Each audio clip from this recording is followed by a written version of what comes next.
Okay, so I am going to start. I really want to welcome all of you. And we have been holding this book club covering Joe Schwartzberg's book, Transforming the United Nations System, since March of 2018. This is our 11th session. We missed a couple in the summer and in December, but this is our 11th and final session covering this book. And it's been an amazing experience, and I want to thank all of you for being part of it.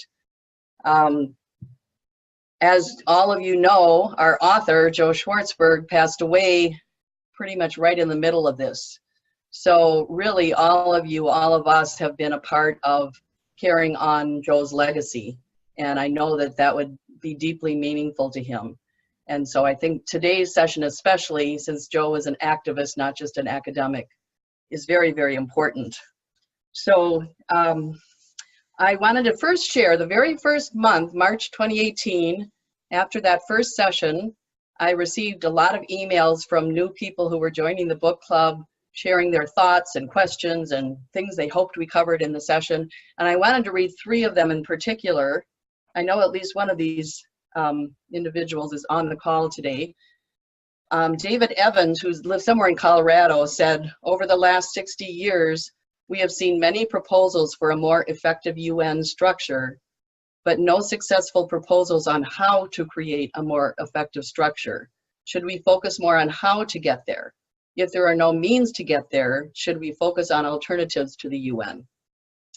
Genevieve Marcus shared, "Should we strive to achieve momentum to implement change by forming huge alliances around one specific change at a time?"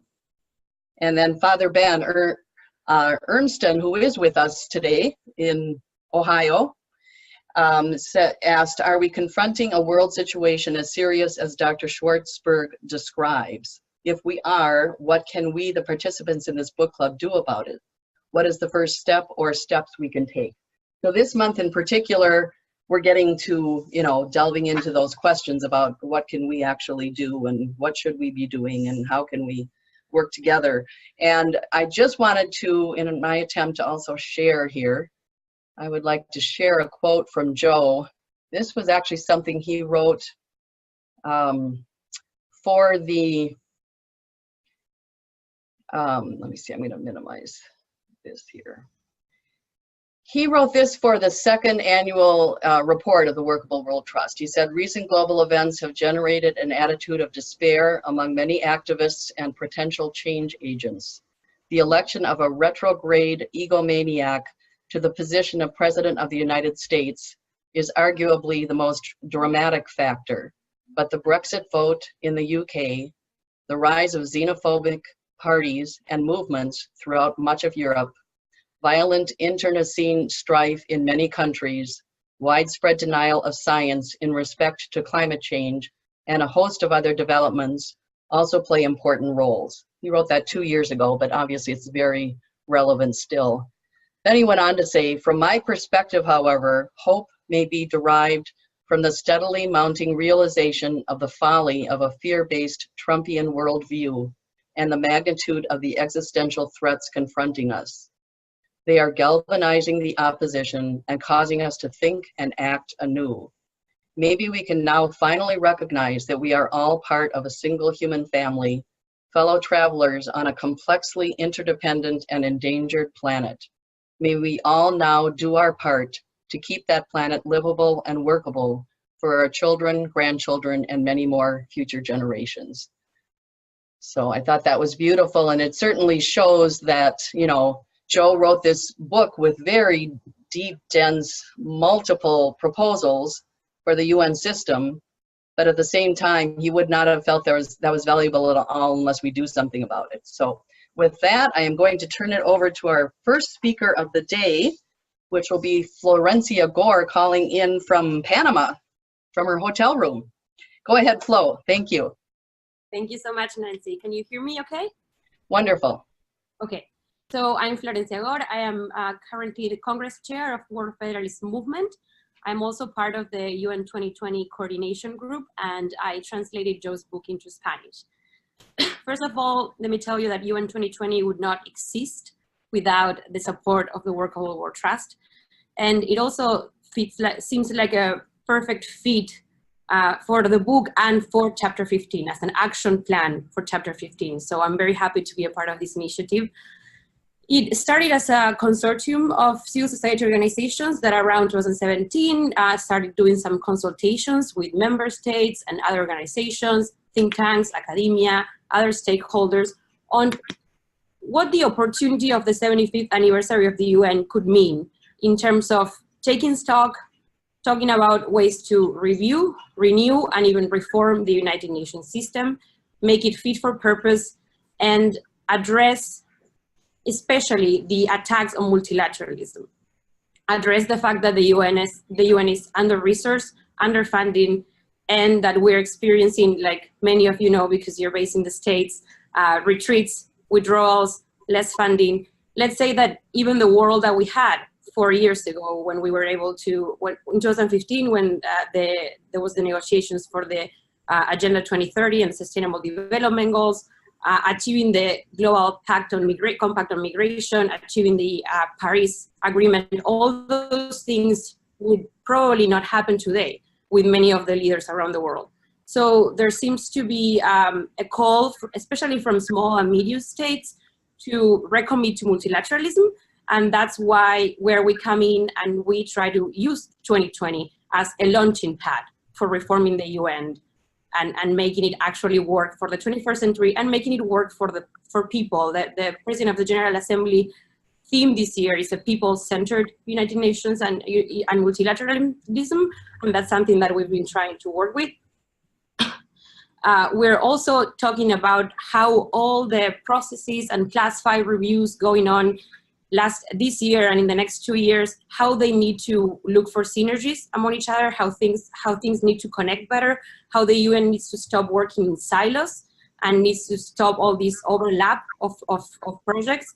So in this line, we think that the 2020 summit, that is what we're advocating for, could also complement the agenda of the Secretary General for ongoing reforms.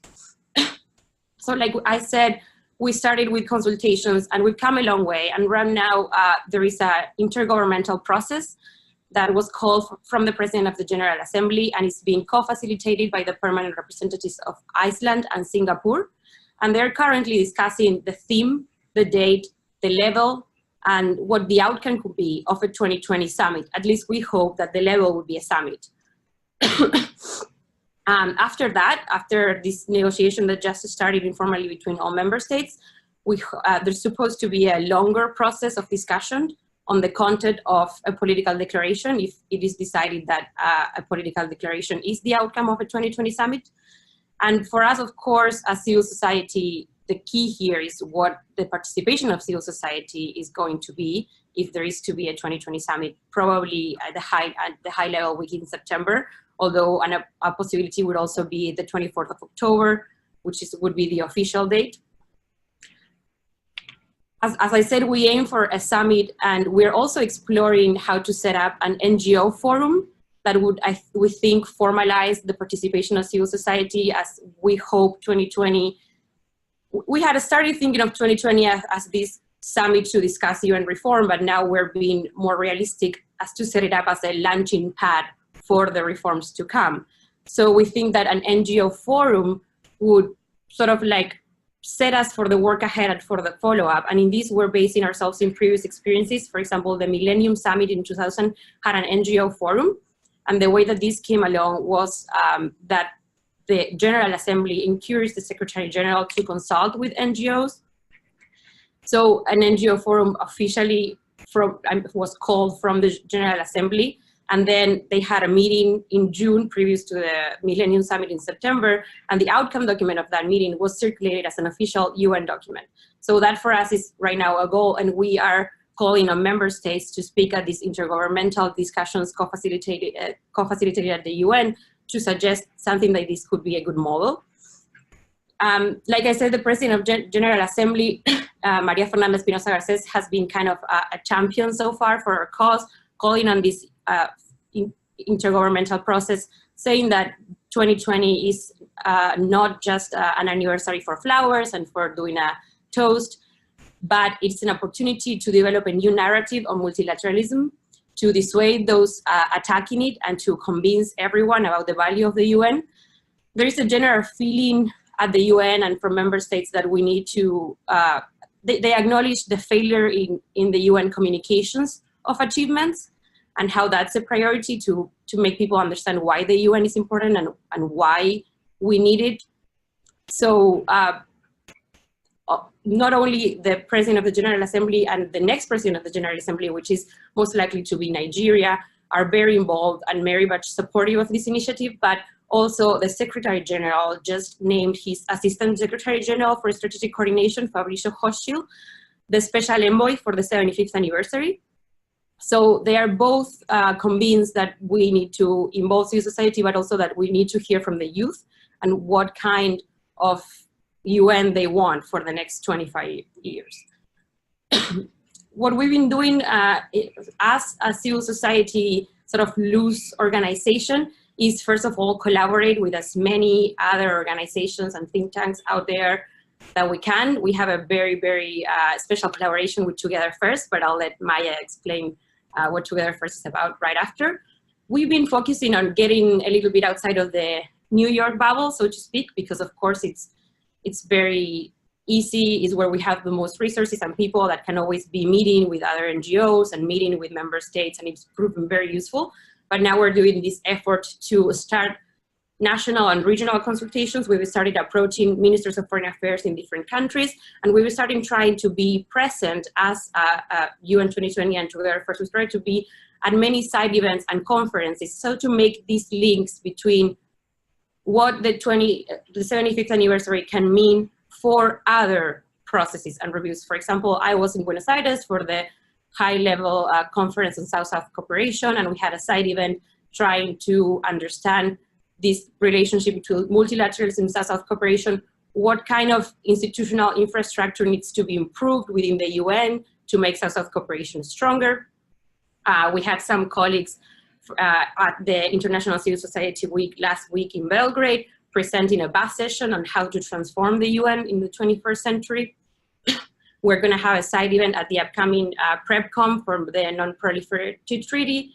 So, like I said, we're just trying to connect all these things going on and think of how we can have a more effective United Nations and how we can guarantee the multilateralism and rules-based international order are not at risk. The ways in which you can join our initiative are many. We have a website. We have a database where we have started periodic meetings, sort of like update meetings. And most of all, we want to find people in different regions that are able to put our agenda forward, to bring their ideas, to bring their suggestions. And like I said, even though we had started strong with this message of how to reform the UN, we're trying to hear from every side that we need to be cautious, that we can't lose what we have, even though it seems very little. So we're more thinking of 2020 as this opportunity to start the process, to start the discussions, to know who our allies are around the world. And we're hearing a lot of initiatives. There was an initiative launched last week, I think, from France to Germany about this alliance of multilateralism. We are very, very lucky to be able to be working both with the General Assembly and with the Secretary General offices.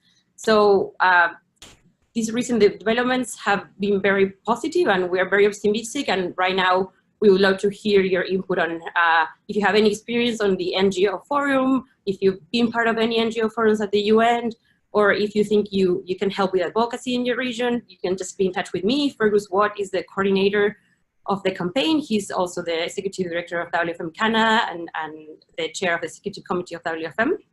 And we have many colleagues working in the US and elsewhere. So I will leave it at that because I think that's 10 minutes. But I look forward to answering your questions and talking more in the discussion section. Thank you very much. Great, I think I'm next and I have 5 minutes, so I shall try to stick to that time. I'm sure I'll leave some things out, but it's just an introduction to Together First, and I'll refer you to the Together First website, also where you can get further information, sign up for updates, and a Together First forum that's being launched. So I'm speaking today in my personal capacity. I'm an international lawyer, but I've been helping with a steering committee of Together First. And its origins of this movement and this idea to form a Together First alliance or node for global networks was born of a conversation that Richard Ponzio at Stimson Center and I had at the New Shape Forum in Stockholm in 2018. So basically, we both submitted proposals for comprehensive global governance reform that the Swedish foundation, Global Challenges Foundation, was calling for to manage global catastrophic risks. So we have, a number of compelling risks coming down the pipeline. So there's an urgency, of course, to the issues that we have to try to tackle. And Richard and I in Stockholm about a year ago really discussed the need to build a mega coalition, sort of a coalition of coalitions around the world of civil society groups, professionals, all sorts of stakeholders, to build on, to learn from, and to then leverage all of the learning that we've had to date with these extraordinary successes of very focused civil society coalitions and smart coalitions, for example, for the ICC, for the R2P norm, for the Landmines Convention, for the ICANN movement, the UN CRPD, persons with disabilities. So there's some really dramatic successes that have focused on certain issue areas for substantial reform. So why can't we build some kind of mega coalition or coalition of coalitions around the world that we can really push for substantive and long overdue global governance reform that is badly needed, that is overdue. And now, as Florencia noted, we're confronting this crisis in multilateralism. So it becomes more urgent to think about these issues, put our heads together, and that all like-minded people try to work to move things forward. So Together First was launched at the Paris Peace Forum last fall. It was the most tweeted item or initiative at the Paris Peace Forum, so that's a wonderful launch. And the name Together First is taken from a speech by the German Foreign Minister Heiko Maas.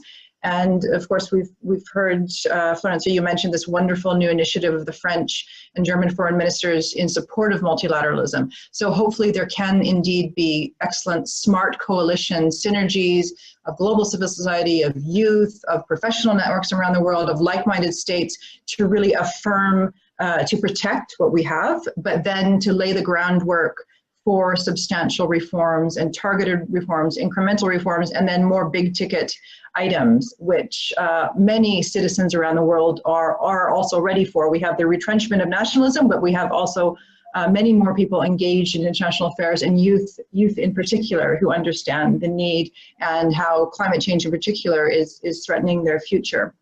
So we've been, Together First has been funded by the Global Challenges Foundation throughout this last summer and fall to have a working group where we refined some ideas. We did some research into various different smart coalition institution building and institutional reform to build sort of a data bank of techniques. We also talked about global shared principles and values that we can rally around. What should our reforms be built on? What are our global shared values and principles? And now there's quite intensive dialogue with the Global Challenges Foundation and the UN Association of the UK. That is the administrative center of Together First, the UN Association of the UK. The two of the modes, the working methods of Together First, will be a website, which will be sort of a public consultation dialogue website about various global governance reforms. There'll be crowdsourced prioritization of various global governance reforms, and also an expert / public risk commission on what are the compelling global risks facing the human community, and what do we need to address, and what are the appropriate, the most feasible global governance proposals that we need to put forward and then advocate for and build coalitions around. So we're also looking for other funders for Together First, and there's already some interest. So please stay tuned to see what happens going forward. And as Florencia mentioned, we're working very closely with UN 2020 and other initiatives. It's really, the beauty of the idea is that we can synergize with various different coalitions that are emerging or developing or already in process. And Together First hopes to make some proposals for UN 2020 about issues and specific reforms to put on the agenda, short-term, medium-term, and more long-term, very significant reforms. So I think my time is just about up. But again, please go to the website to sign up for the forum and the listserv. It's www.togetherfirst.org.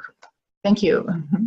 Thank you. And I will mention for everyone's sake, all of these websites are linked on our book club page, which I'll send that, the link to our book club page, I'll send again after this call. And then from there, you can link to any of the websites that are being mentioned. Well, thank you very much. And I'll mute myself, and Earl's next. Thank you, Nancy. Welcome, everybody. It's a great gathering of powerful people doing great things. The Global Voice, I'm going to share a screen. Hang on a second here. I have a slideshow. Where are you? Break it up. All right. Global Voice last summer started a series of global town halls on UN revitalization and reform. And the road to 2020 is not. There we go.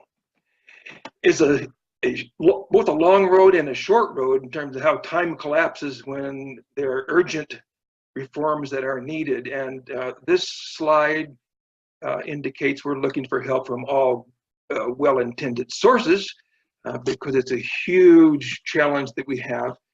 Here's our vision and mission for global town halls. A system of global governance providing justice and security, informed and shaped through direct participation of people around the globe. Mission is to collaborate to provide civil society with the leverage required to make a more secure, just, and prosperous world the highest priority of all nations. Small goals, right? Okay, July 2018, our first global town hall at the University of Colorado in Boulder was hosted by the university and the European Union Center of Excellence at the university. We had a video message from Professor Ibrahim Gambari, the co-chair of the Commission on Global Security, Justice, and Governance. And you will see over in the top right corner, the European Union ambassador to the United States, Ambassador David O'Sullivan, was a keynote speaker also. So we're able to bring in the European Union immediately in our first global town hall and make that connection, and he is committed to helping continue the collaboration. He's no longer the ambassador to the US right now. He's been replaced, I think, a month ago. Other folks you see there, you may recognize Richard Ponzio and Nancy Dunleavy in the top left corner. You can see her barely talking to Richard. And Fergus Watt in 2020. And the lower left was a key player in this, the executive director of the European Union Center of Excellence at Colorado, Felicia Martinez. She is now a board member of Global Voice.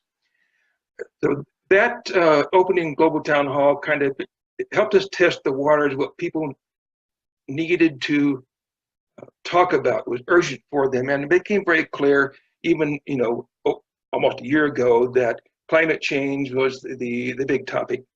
And we have since decided that since global climate threats will be the driver of change leading up to 2020 and beyond, it's the biggest threat, immediate threat.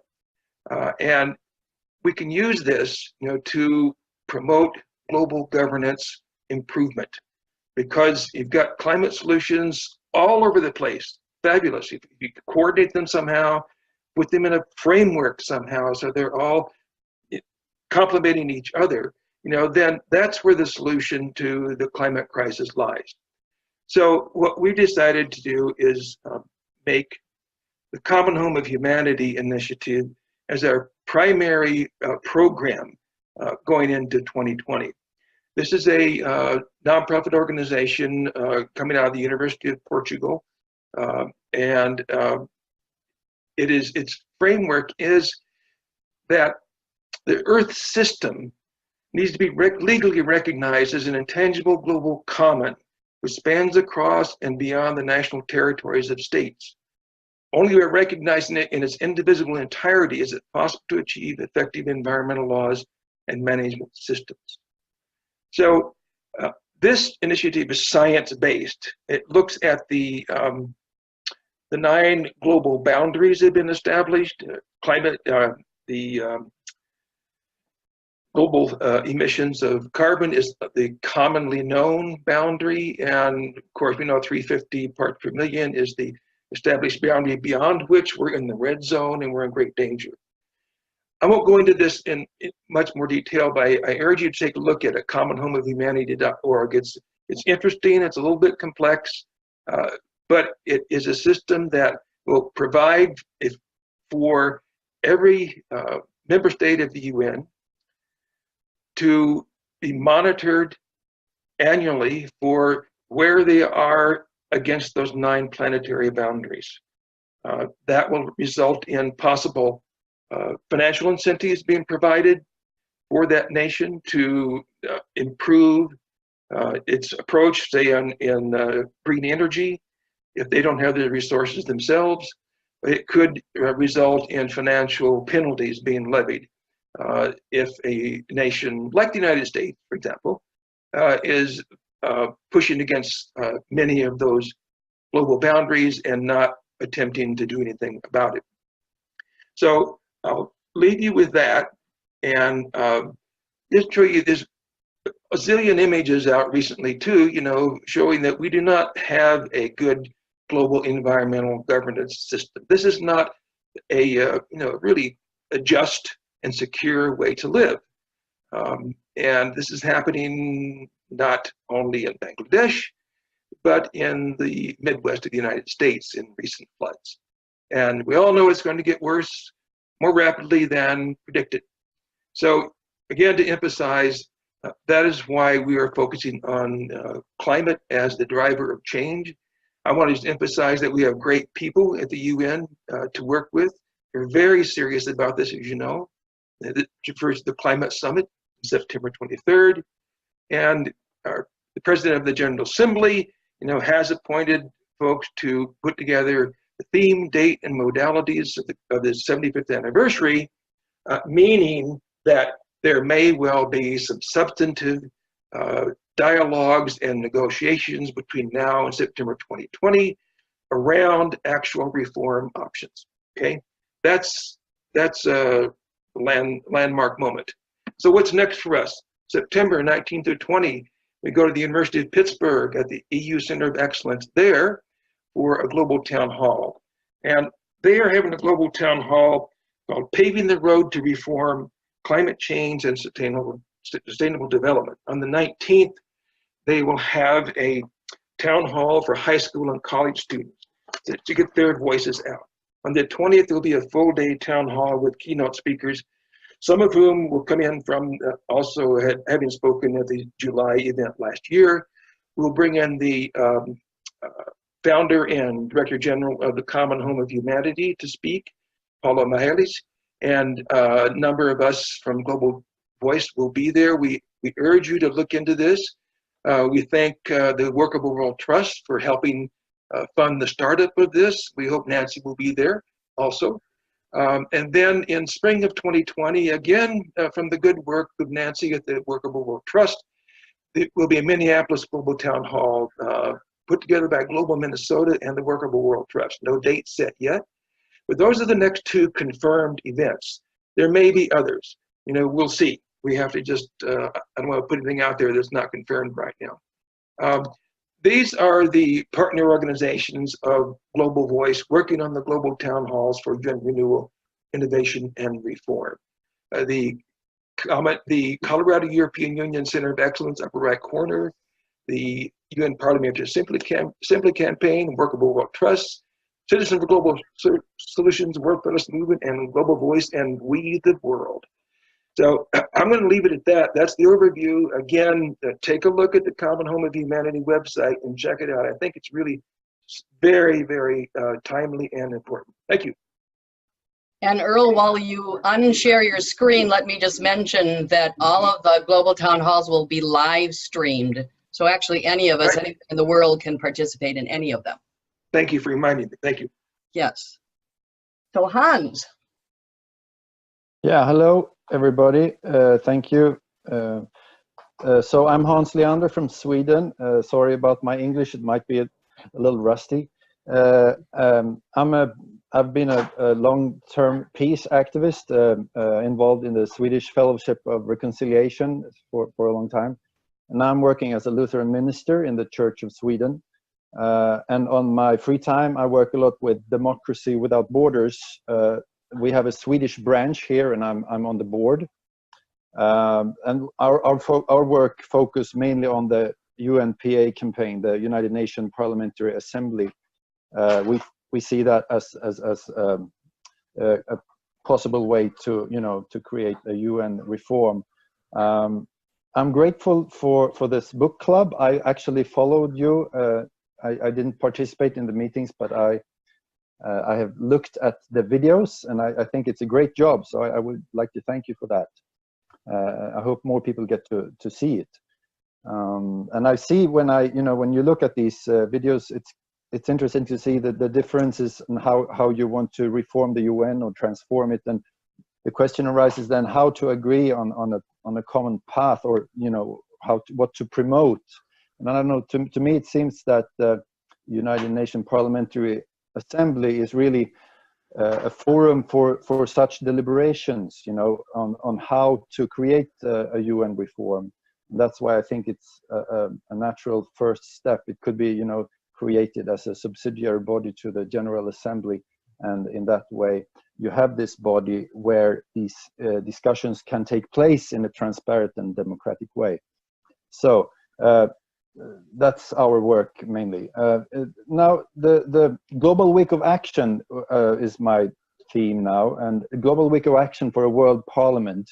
It's an annual event celebrated for 1 week in October around the 24th, which is the UN Day, of course. During this week, there are independent events worldwide held to promote the establishment of a democratically elected World Parliament. The first Global Week of Action was held 2013. Oops. And it was initiated by a network of activists connected through social media in the Global Federalist Movement and in the campaign for United Nations Parliamentary Assembly. The question was, how to create public pressure, how to... I'm sorry, this is my son here. I'm sorry. How to create a coordinated action globally, and a way that is not so demanding, So this is how you participate in this Global Week of Action. The most easy way is to just take a picture of yourself holding a banner saying, World Parliament Now, and you share this picture, this photo on Facebook, on Instagram, on Twitter with the hashtag World Parliament. If you want to do something more sophisticated, you could arrange a public event, a speech, a seminar of some kind, and you take photo there and you share it in the same way. Last year in Sweden, we had this book seminar with Andreas giving a talk on his book, and that was a really successful event, I think. And we wanted to do it anyway, and then we could do it just in this week, and it becomes part of this Global Week of Action. It's really a good opportunity that I would like to you all to encourage you to take this opportunity to act in a coordinated way. Last year, the organizers, apart from Democracy Without Borders and the campaign for UNPA, was also One World in Israel, Democracia Global in Argentina, and Citizens for Global Solutions. And you can read more on the webpage, worldparliamentnow.org, and also on Facebook on World Parliament Now. Yeah, I think that's it. Thank you.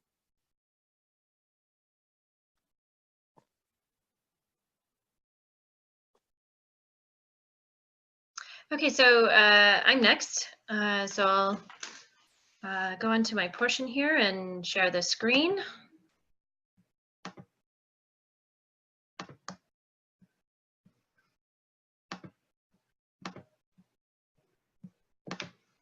So my name is Andrea Klein Bergman, and I've been working with Nancy and our partners, bringing Joe's reform ideas to Model United Nations, also known as MUN.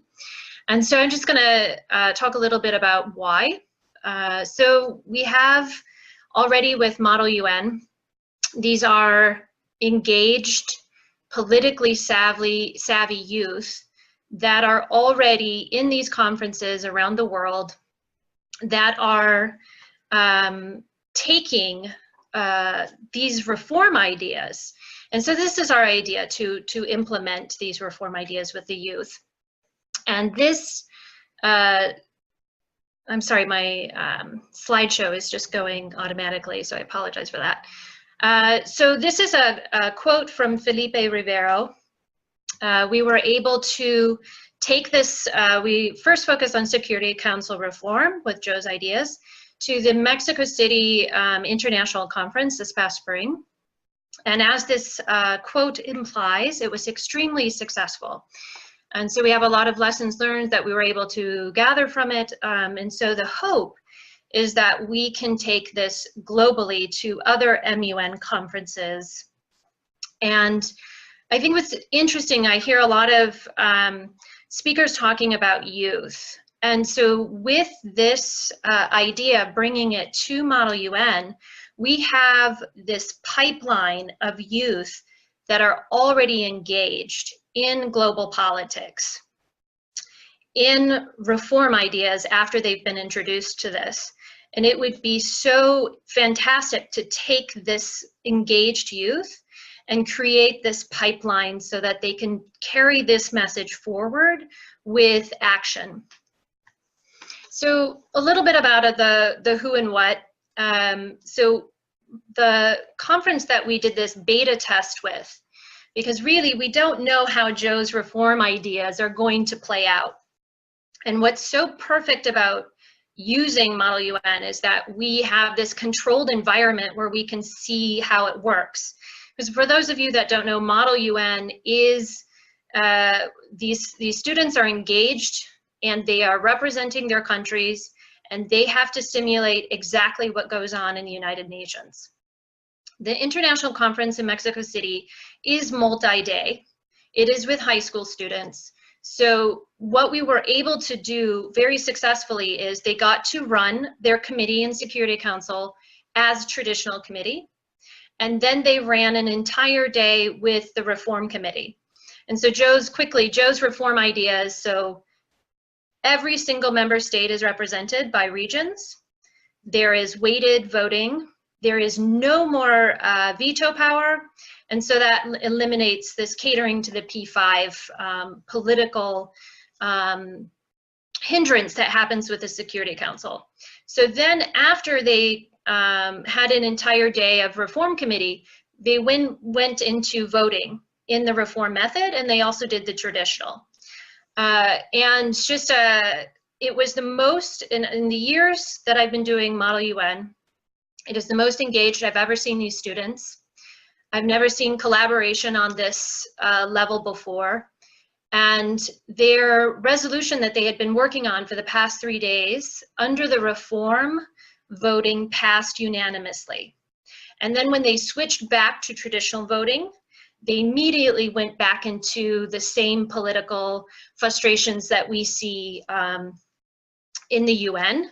Oops, sorry about that. And so the reform, or the resolution that they were voting on in traditional was killed by the P5 who voted it down.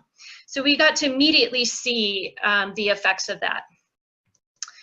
And I think that this quote from Diego, who was the Security Council chair for that conference, really wraps it up very nicely of the energy that we all felt.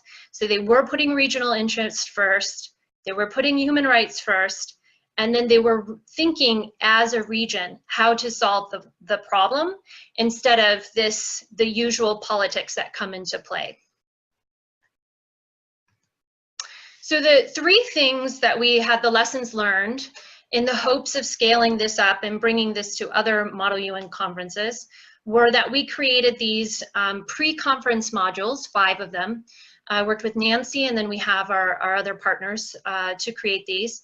And each module is just 2 pages, and it includes guiding questions and practice rounds. So from start to finish, teachers and students are guided through, how the UN works, how the Security Council works, and then introducing them to the reform so that they are prepared on conference day.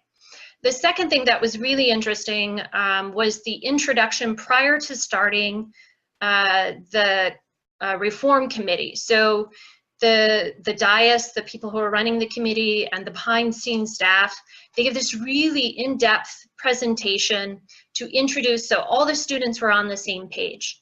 And it was really, and they allowed for questions. And then, so every student prior to walking into reform was really nervous. And then as soon as that presentation wrapped up, they were confident and they were ready, and they just took off, hit the ground running with that. And it was amazing to watch them in action with actual collaboration. And then they allowed for debrief, which was fantastic. So after they did the voting, they really got in depth with the students on, why do we have the current system? How can we move forward with reform measures? And it was really amazing to allow them that time to process everything. So we hopefully, this is our long-term goals. So I talked about the MUM conferences so that we can scale those up. The modules, what's interesting about the modules that we're creating, and we have ideas to create additional reform modules as well, is that this can go into the classroom and work as a standalone. So if classrooms, imagine social studies classrooms all across the United States, if they don't have the opportunity to go to a conference, they can still experience this from start to finish and understand, how the UN works and how the reform modules would work. And they could practice it in class. Another important outreach, I think, is through professional and development workshops. So all the teachers in the United States, they have to have, PD hours every year. And we could develop this online and capture even more teachers and stakeholders and get them invested in this. And I think this is a final wrap-up quote of the experience, that they really were able to not just come to the conference and experience and do the status quo, but they actually were able to question what they were doing and how and why. And again, I can't describe enough how amazing this experience was for all of us. And we have another conference coming up in Highland Park in New Jersey in the States. And this will be a one-day conference. So it will be really interesting to see how we can adapt this multi-day to the one day. And then again, the idea is the more we test this, the more we have to be able to scale this up and take this globally. And we also believe that the modules and everything that we're creating should be free and available to everyone. So we have created this website that teachers and students can go to be part of it. So we're really hoping in the next year that we can develop this through the feedback from the teachers and the students and be able to launch this globally in the next couple of years. And we also have, really quick, because of my work with Model UN and with teachers in both middle school, high school, and the college level in Minnesota, we have another testing ground where we can really take this into the classroom throughout, and then use that again as another beta test before we launch this nationally or internationally. So thank you very much.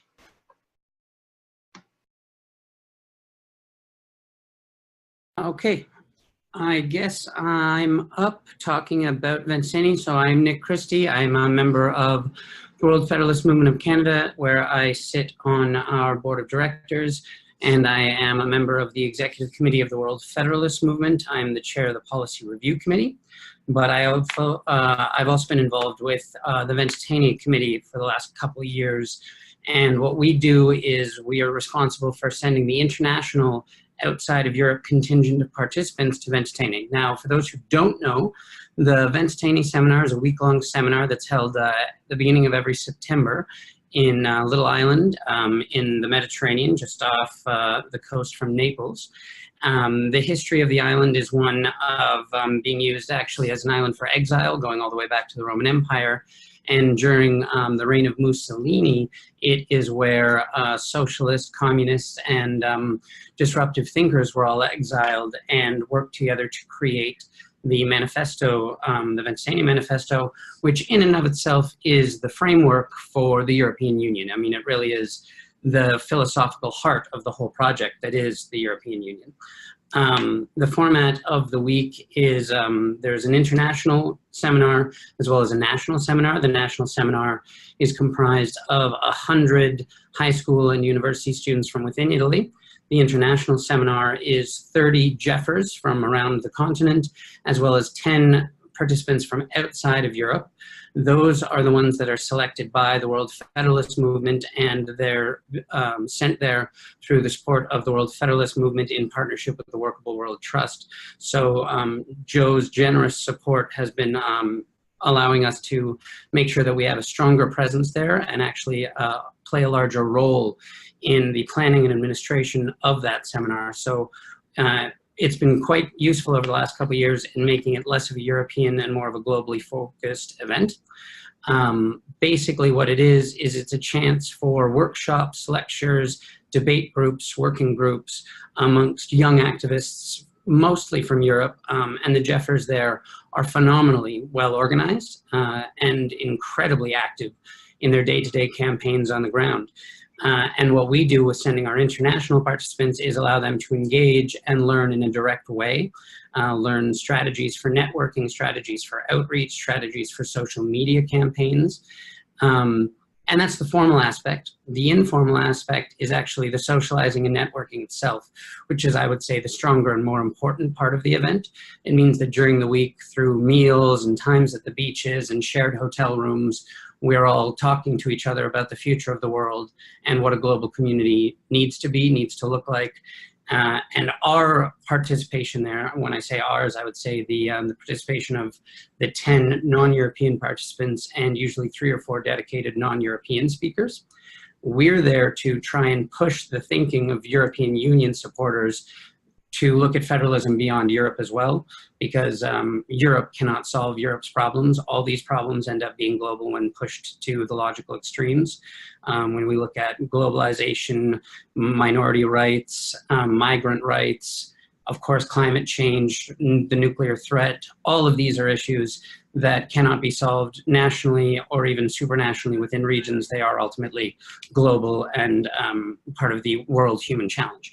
Now, what we've been doing and what I think is a real advantage, as I mentioned, is over the last 2 years, especially because of this increased support from the Workable World Trust and us having the confidence to know that we're going to be going year in year and sending the same strong contingent, is it's allowed us to have a more dedicated force of 4 of us who've been working on selecting and educating our candidates ahead of time. Dena and Oded, who will be speaking a little bit later, started 2 years ago implementing a pre-seminar, which we continued on, and it's an effective way of making sure our people are there as ambassadors for the global cause of federalism. And it also means that we've pushed the envelope a little bit and changed the content of the program to the point where now a full 20% at least, and at least one of the 5 days is dedicated fully to non-European federalism, looking at global federal institutions, which is quite important for us.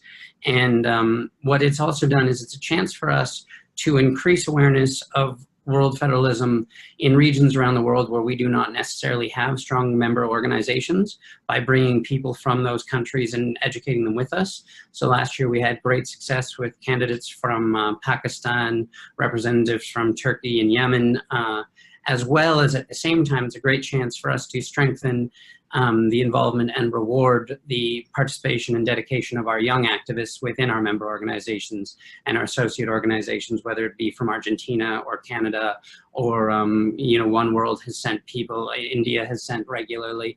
And the US, we usually try to have one or two from, whether it's the office itself in New York or Citizens for Global Solutions. It's a really great opportunity for us. I would say it's probably within WFM the most important youth outreach program we have going right now. That's what I can probably cover in 5 minutes. I'm sure later on we can talk about it more.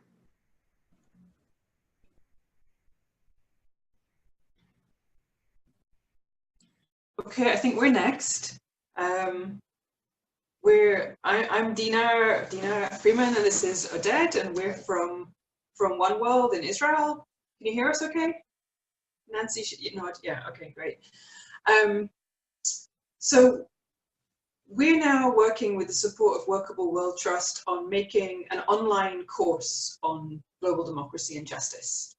And really what motivated us to do this is sort of the feeling that alongside all of the lobbying and the high level work and trying to get politicians to actually make changes, that they tend to look out to the people on the streets and the people, their voters, and want to know, is anyone actually pushing for changes? Does anyone out there actually care about global democracy, about world federalism, about changing the UN system?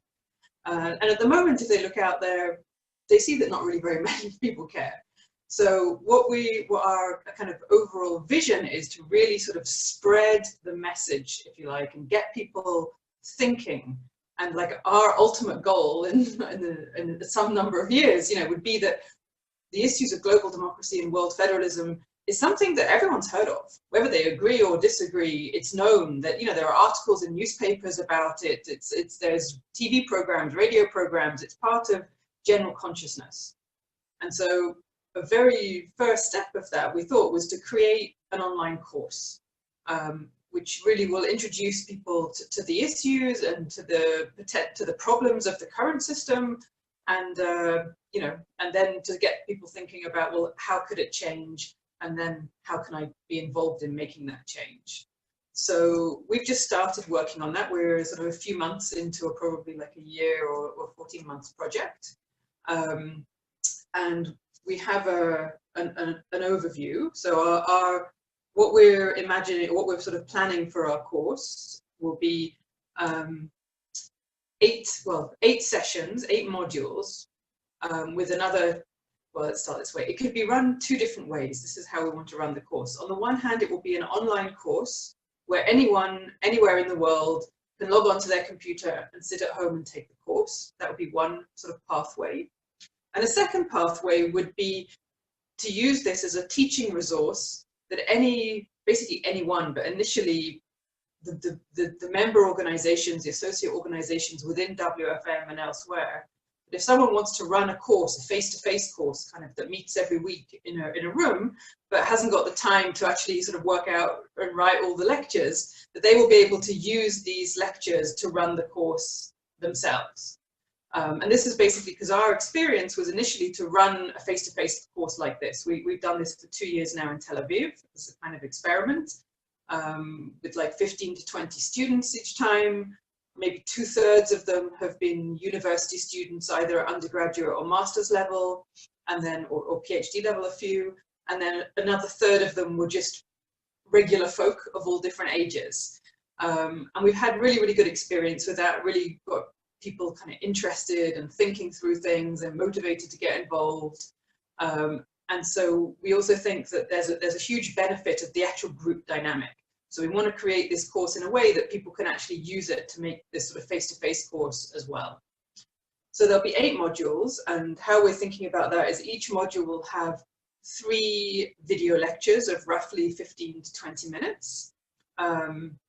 And then on the online version, there'll also be quizzes and a discussion forum so that people can log in from all around the world and actually discuss some of the issues in the courses. And we'll sort of introduce the whole concept of global democracy at the most general and world federalism. We'll look at overview the current system of global governance. will outline many problems that can't be solved in the current system, like climate change, like inequality, poverty, human rights, migration, right? There's a whole long list. So we'll highlight these and explain that it's actually the system that is stopping these problems being solved, right? And then we'll have a couple of modules that really show some new ideas of, well, how could we change that system? How could we have a more democratic, more global rather than international system? And we'll include obviously many different ideas, and particularly from WFM, from Joe's book, and maybe also from other people here that would have some interesting initiatives we'd like maybe to feature you guys as well. And then there'll be a couple of sessions about, well, what can you do and how can you get involved? So the idea is that this tool will really be something that can educate people, but it's also for movement building, right? So we're hoping that other organizations, for example, you know, UNPA campaign or Democracy Without Borders, if they're setting up new organizations, this would be a great tool for people in these new organizations to learn about things, right? Maybe there's also a way that we can link up with the Model UN work, right? That this would then, once people have got interested, here's an online course to sort of go deeper or wider and so on. And I think also there's obviously connections with Ventotene, people that have been on Ventotene. Again, I mean, that's actually one of the reasons how we came up with this, that we were in Ventotene a few years ago, and we had conversations with various Europeans who were really interested, but had never heard of the concept of world federalism before. And they were like, well, how do we find out more? And these people were in Russia or Belarus or somewhere where we didn't have a good answer to that question of how can you find out too much more. So what we'd like to do is that now they'll be like, well, here's this course, and you can find out more that way, and then you can connect up. So that's just in 5 minutes, very, very briefly. And I'm sorry I've done all the talking and not given the space to Oded, but it's very much a joint a joint project between us. And thank you, Nancy and Workable World Trust, for making that possible. Well, thank you. Oh, these are so extraordinary, all these wonderful presentations, you know, about the 2020 initiative and a global system that works, in global town halls and the World Parliament and Model UN and, you know, international seminars, online teaching. I just love all the work you're doing, and it's all, you know, it all fits into what Joe's talking about, and bottom up, we the people taking responsibility for reinventing global governance. Joe quotes Tom Paine, of course. He says, "The world is my country, all men are my brethren, and to do good is my religion." And of course, Joe made up his own creed as well. Page, I think it's 319. "I'm a member of the human family, a citizen of the world. The achievements of men and women throughout the ages are my heritage. What we create jointly forms our bequest to future generations." Well, that's what you're doing, folks. And we're so honored that Joe was a part of helping to create our movie, The World is My Country. Joe is just such a light to the world and to my life. I think the key reason why we made this film, The World is My Country, is because each person does have to take responsibility. They can't sit around waiting for governments to do it. I'm going to share my screen in a minute, just a little 2-minute clip of Gary that I think is inspirational.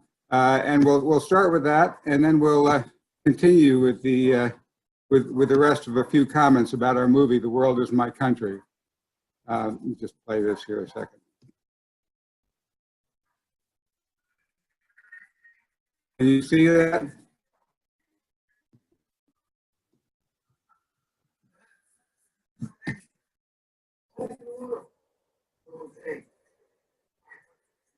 It's a little jumpy, Arthur. We can see it, but I don't know that we're going to hear it. Okay. Okay. And I will. If that's jumpy, I'll stop sharing that. But what you can do is when you go to the worldismycountry.com, our movie website, you'll see where it says trailer, you'll see Martin Sheen's trailer, and you'll also see shorts. And there are wonderful little short clips there, the 3 of them. One is that wow, one is a little brief introduction to Gary's story, and another is the amazing work in Minneapolis of governors and mayors and all that grew from that bottom-up work of Lynn Elling and others that helped really, at a state level, join in creating world citizens of the world as official declarations. In any case, we are extremely honored to get to create the movie The World Is My Country. Gary was a great inspiration, and you know, Joe talks in his book about the need to create a new ethos, and we think our film is a very key part of it, because the thing that that Gary realized is that we, you know, exactly what we're saying. That it really takes each of us working from the bottom up to create global democracy. And you know, there are the proposals for building a world parliament, the European Union, the African Union, but it's not. We can't just sit around and wait and say, you know, governments are going to hand it to us. We, the people, are the source of sovereignty. Gary says we're the ones who create governments and give them power. And you know, we are the ones who need to do this. Now, this film has been incredibly inspiring to people. If you go to that same website and you click on the comments and reactions, you'll see that we've been getting extraordinary reactions from audiences. 95% of people love it. The wonderful standing ovation we had when we had our world premiere at the Minneapolis International Film Festival. And now Twin Cities Public TV is talking about broadcasting it. And we're working on, we're engaging a consultant to find out what are the broadcast opportunities for this film. How can we move it up? Okay. Now, the other thing I want to do is I want to let Melanie Bennett, who is my associate producer on the film, also come in on this and tell you briefly how you can get to see the film if you haven't seen it already, or how you can be a part of helping get other people and use this as a tool, a key tool in the work that each of you are doing, because it all starts with people grabbing that emotional connection to the idea of global governance. It all seems so big for people. Gary brings it down to earth and makes it very very tangible and very fun, a fun, lifting and lighting story that can be helpful with the people working on the model UNs and all the other things. Now, we've been just finishing up the incredibly expensive cost of getting rights and clearances for the amazing historic footage. But let Melanie now take a minute just to tell you about how you can see the film and get a world passport. Oh my gosh, well, we're short on time, but I just really quickly want to say hello. This is an honor to be here. This is lovely to see all the passion. So yes, you can email me at futurewavefilms@gmail.com, and I'll give you the password so you can see the film. And you can also, while you're watching the film, think of how this film can assist you. We want to collaborate. We want people. This would be a great thing to be an affiliate. Yeah, so to get a world passport, that's on the website also. So I know we're out of time, but do mention that it's not yet released. Oh yeah. Like we don't yet have full clearance, so we can't just show it widely, but we do have a fundraising preview that you can show in your communities, you can show to your groups, and use that to help raise funds, half for your group and half for us, so that we can finish getting the finalizing of rights, getting E&O insurance, getting the whole package ready, and also getting the getting distribution set in place. So you're actually part of coming in on the ground floor of joining us in helping make this film before it's released to the general public. So thank you for joining us. Thank you.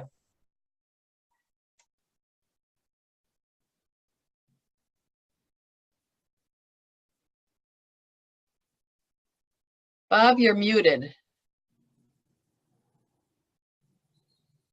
Let me see if Is Bob Flax there?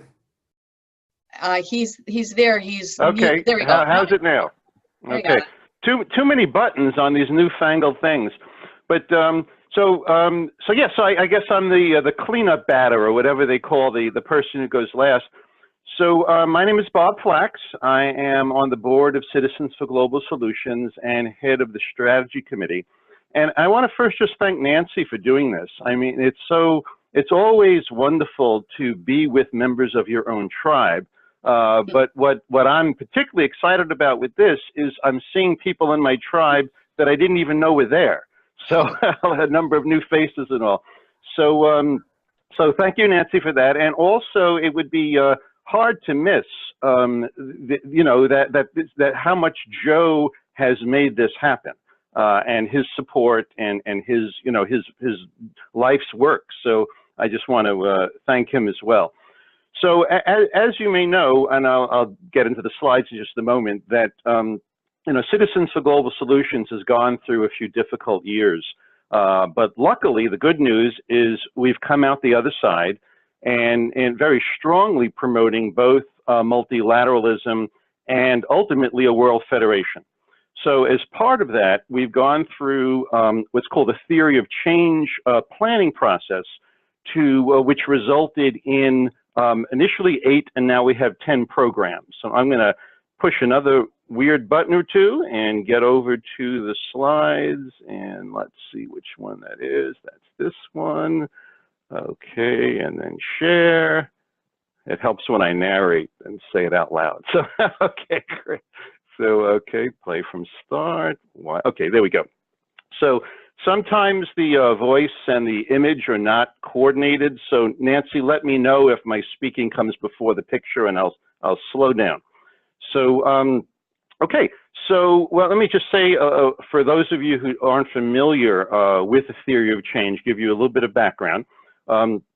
So first, last year, we went through this program planning process using the theory of change method. What that is it uses an approach that they call backwards mapping, where you start with the ultimate goal, and in our case, it's a peaceful, just, and sustainable world, and then work backwards to current reality. So you're always asking, if you want this, what are the preconditions to make that happen? And then you make those preconditions the next goal. Okay, if you want that, what are the preconditions for that? We had about 6 planning sessions, and I'll show you this in a moment. It won't be abstract. So we had about 6 planning sessions, and that resulted in the creation of 8 programs. Each program has a team behind it. And this really, going back to what Dena said before, of do people care?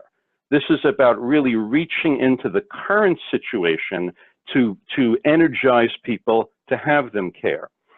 So we recently added actually 2 more programs. One of them split into 2, and we're also co-sponsoring a conference that I'll talk about in a moment. So that's a bit about the background. Now, I will show you, let me push another button or 2 and get this off and bring up the roadmap. Hold on another second. Okay, and can you now see a flow chart? Hello, anybody there? We can see it. We can't read it, but it's okay. Yeah, funny. I will blow up a few parts and you'll see. So, okay, so this is the, you know, the 30,000-foot view of what a theory of change roadmap might look like. Now, zeroing in to about 10,000 feet or less, let's go down. So it starts at the end on the right side, and I'm not going to go through all this. We don't have the time, but I'm just going to give you a sense of it. So, and the final box, kind of the stop sign there, on the right is what they call in the language of the theory of change, the ultimate goal, which is a peaceful, free, just, and sustainable world community. So then you ask, okay, well, what are the preconditions for that? And you map backwards. So that would be using the route we want to take is transforming the UN into a world federation, which means having the charter replaced by a constitution. And then you ask, okay, well, if you want that, what has to happen before? Well, you have to have a charter review conference before. And then if you want that, what has to happen before? Well, the charter review conference has to be approved, et cetera, et cetera. So by using this method, and all of this, the top line is all right out of the UN Charter. We didn't make any of this up. So, so the top line has to do with what happens at the UN. Now I'm going to go back out to 30,000 feet. And then, so that's the top. Then, which we're calling the end game. Then the vertical 3 boxes, that's what has to happen kind of among the leaders of the world. You know, basically voting in the right people to get the delegates to the UN to put this on the agenda, blah, blah, blah. Okay, well, what has to happen for that? that's when you get to our programs. So what we have done, let me blow that up. Okay. So we have identified, looking at how social movements work and what they target. Go out a little bit more. We have identified 6 what we call pillars, or you can call them sectors of American society that we want to do 2 things with. First, we want to educate them as to this thing we're going for. And second, we want to get them as allies, get them, win them over. So those 6 boxes identify what they are. I'll go through them very quickly. First is culture, the arts, and media. Second, the business, industry, and economics. Third, the government, politics, and the law. Then science and technology. Then academia. And finally, religion and spirituality. So in each of those areas, we want to get the thought leaders, the professional associations, et cetera, on our side. So we don't yet have programs in all of those areas. We have them in a few, and I'll show you those in a second. But even if we're successful in the United States, obviously we can't do this alone. So as CGS, that's where the other 2 boxes come in. The one to the right of it is engaging and building U.S.-based coalitions with like-minded organizations, whether they're peace organizations, environmental organizations, social justice organizations, et cetera, et cetera. And then lastly, even if we get the whole U.S. mobilized, this is a all-hands-on-deck worldwide effort, and that's where the last box comes in, coordinating with other like-minded organizations around the world to have us all pulling in the same direction. So that's kind of again, kind of 10,000 feet. We'll get our boots on the ground in a second. And then the last area, which you don't really have to worry about, that's the CGS infrastructure. Only we have to worry about that. That's our strategic plan and getting, putting it in flow chart form. So now going from that back to the slideshow and going to the, hello? Okay, so, oops, it took me all the way back. Okay, let me just quickly catch up to where I was. Okay, so then the programs themselves. So in that first sector that you saw, culture, the arts, and media, that's where currently we're targeting the most rigorously. So we have, first of all, what you're attending right now, the book club, which we're also integrating a speaker series into. So some of the authors of the books may be there, or after each book, we may have a speaker coming in on a different topic. So initially, as you know, this is the last meeting of the Transforming the UN System, Joe's book. And the next one that this book club has selected is Planethood to go into in their next round. In addition to the book club, we have what we're calling a breaking news rapid response team. So now if there's stuff out in the papers, which there is like every day or in the on the news or what have you, we now have a team that will be coming up with responses to it, showing that there's a different way, a whole different direction to look at this with, and we'll be targeting not only a blog on our website, but also sending it out to the major, the newspapers of record, the New York Times, the Washington Post, et cetera, et cetera. And there are also a number of independent news websites around the country that we'll be sending this to. We actually just had the opportunity to send out our first one around Pompeo's announcement of rescinding the visas for the ICC investigators on U.S. war crimes. So we just got our first one out around that, and it only took 1 week of turnaround time. So, so we're very excited about that. Third program is, I think most of you, or at least many of you know, that we now have a United States edition of Mondial. Our first edition came out at the beginning of this year.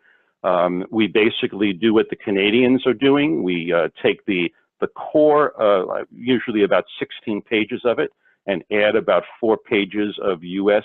focused news, what the chapters are doing in the United States, et cetera, et cetera. So we have a team on that. That's now up and running. And our multimedia, the multimedia presentation team, what that one is about is we have both the Gary Davis film that Arthur just spoke about, and we have another slideshow that I and some other people have put together about World Federation.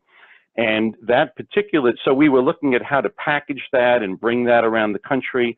That particular team just split into two, where we're now creating a separate speakers bureau. So anybody who wants to be trained on these things can go and put them out, as well as a multimedia production team, because we have other things, you know, very focused how World Federation would handle the environmental situation, how World Federation would do this or that. So we now split that into two teams. And again, I'm thrilled to announce that last week, that team had its first presentation at the University of Maine, their Peace and Justice Studies Conference. And one of our board members and her husband, Lee and Ron Davis, presented there. So everything in this particular, these 4 programs are all now up and running, which is cool after not doing anything for a number of years.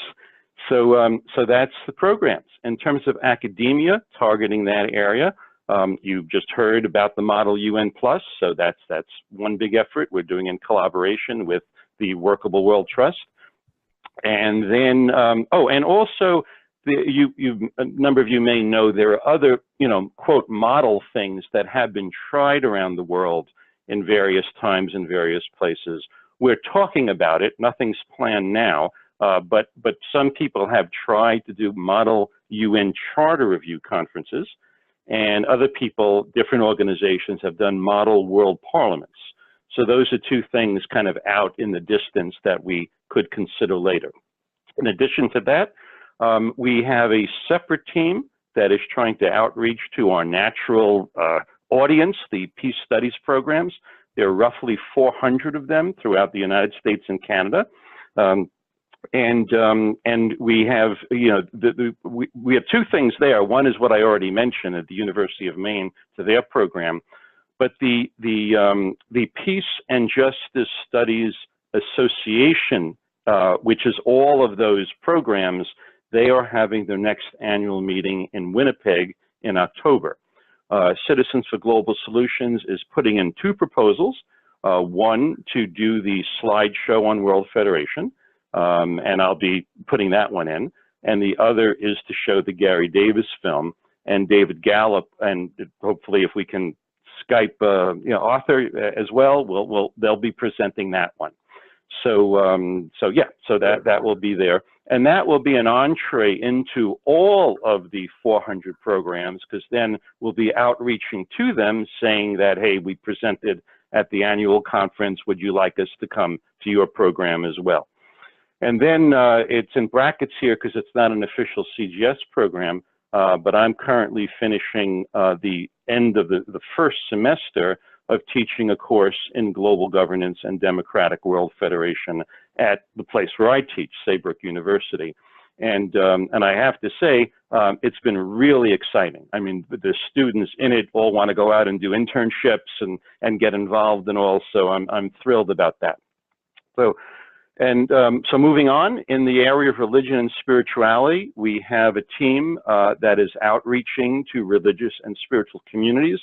They're focusing on, as far as I know, the 2 religions, both the Baha'i faith and Catholicism, where very explicit writings, scriptural writings have been done around world government kinds of things.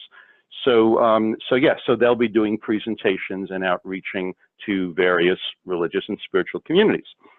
Then, in terms of that, the US-based coalitions that I mentioned, we have a team looking at how to support the global town halls leading to UN 2020. And then the last thing, which is relatively new, is a conference that we're going to be holding in kind of dovetailing with the next CGS annual board meeting and convention. So the name of the conference is there, Beyond Global Governance, Designs for Peaceful, Just, and Sustainable World Community. It is in LA, which is the location of the of our next annual meeting. The dates of that will be October 30th to 4th. It's being co-sponsored by CGS, and my school, Saybrook University, is part of a consortium of 6 universities, and that consortium has a global engagement department where they're sponsoring things like study abroad opportunities for the students in the 6 schools, things for faculty as well. The consortium, those are the initials there, it's a real mouthful. It's called the Community Solution Education System. Don't ask me why. So those are the 6 universities, and they have given a grant for this conference to fund part of it. The conference will provide the programmatic part of the CGS convention, and CGS will then have a number of board meetings on the evenings and after the last day of the conference. So board members can come in a few days early and attend the entire conference, and anybody else can as well. The consortium will be giving a certificate for folks who complete the entire thing. The structure of it, just to let you know, kind of following a archetype of past, present, and future. Day 1, we'll be looking at kind of how our current global governance system evolved, as well as a bit on the history of the World Federalist Movement. And we'll also have in it the crisis of our current system. Day 2 will be a day on the present system, the UN, the global economy, non-state actors, NGOs, multinational corporations. It'll be basically a crash course in global governance for those who don't have that information. And then days 3 and 4 will be on the various models that have been proposed for what a world federation might look like. And the final day will be on the different proposals for the paths for getting there. So we're targeting for a minimum of 50 people. We're in negotiation now with the Baha'i Center in Los Angeles, and we're talking with them about co-sponsoring it, in which case they may put it out to their community as well, in which case we may have a lot of Baha'i folks there. And then the consortium is going to have their marketing department work on this as well, and they have 20 people who are doing social media outreach, and things will go out to the 6 universities, 3 of which have branches in Southern California. So anyhow, so I'm very excited about this. The invitations, the initial invitations to the prospective speakers will be going out this weekend. I just got a number of things confirmed, so now we can go out and begin recruiting people to speak. So last but not least, wrapping this up that's all, folks. So that's us. Thank you.